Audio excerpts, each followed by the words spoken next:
This is Attic Books, and we've been in this location since 1996. We're one of Canada's largest antiquarian bookstores.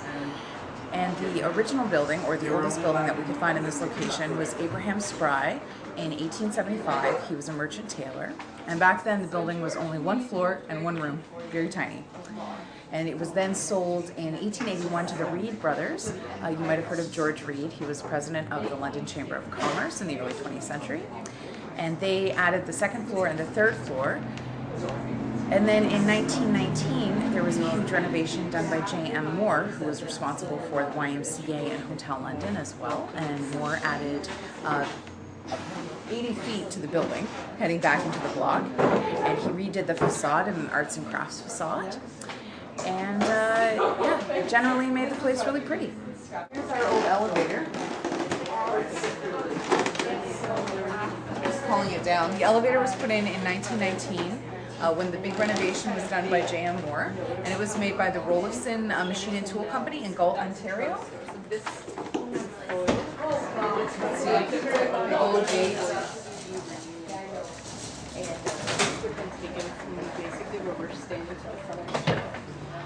And up here, you can see the tin ceiling changes. This is the old tin ceiling, and there's the new tin ceiling. The old tin ceiling is from the older building in the 1880s. And then the 1919 renovation added all of that at the back. So there was also upstairs, there was a hall with 242 Dundas and 240. It was connected on the second floor. And up there was called Somerset Hall, and it was run by the Ladies Temperance League, which my coworker is also describing right now to somebody, so you're hearing a bit of an echo there. And they installed hydro and telephone for the first time.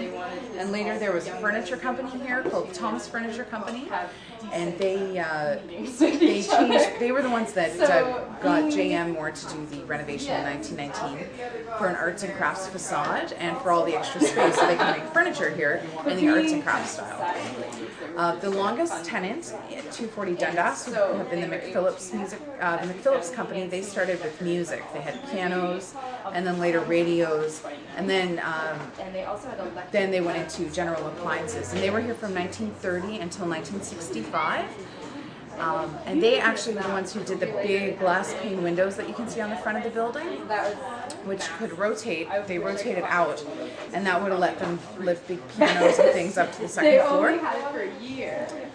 And after them, the last tenants before us were the Robert Holmes Company, Robert Holmes Stationery, and this whole main floor was stationery goods. The basement was discount books, which it still is today.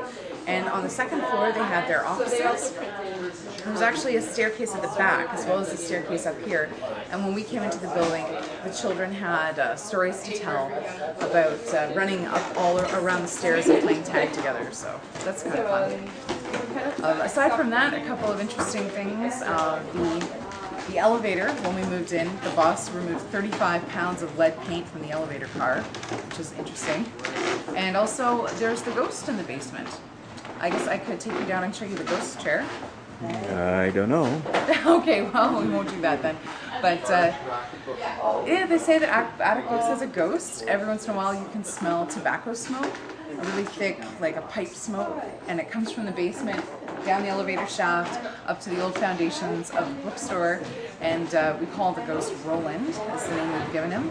And people have said that lights flicker on and off, and the books go flying, and they blame that on Roland, the ghost of Attic Books. How long has Attic Books been part of Open Doors London? Just a couple years, yeah. This is our second year. What's your experience been like? Is the traffic much improved over what it normally is? Oh yeah, definitely. Last year was very, very busy. I was running off my feet giving tours. Today has been a little slower, but I think that's because of the rain, so I'm expecting it to be a little bit busier tomorrow. Yeah. It's very nice of you to do this for us. Thanks very much. Yeah, no problem. Thank you.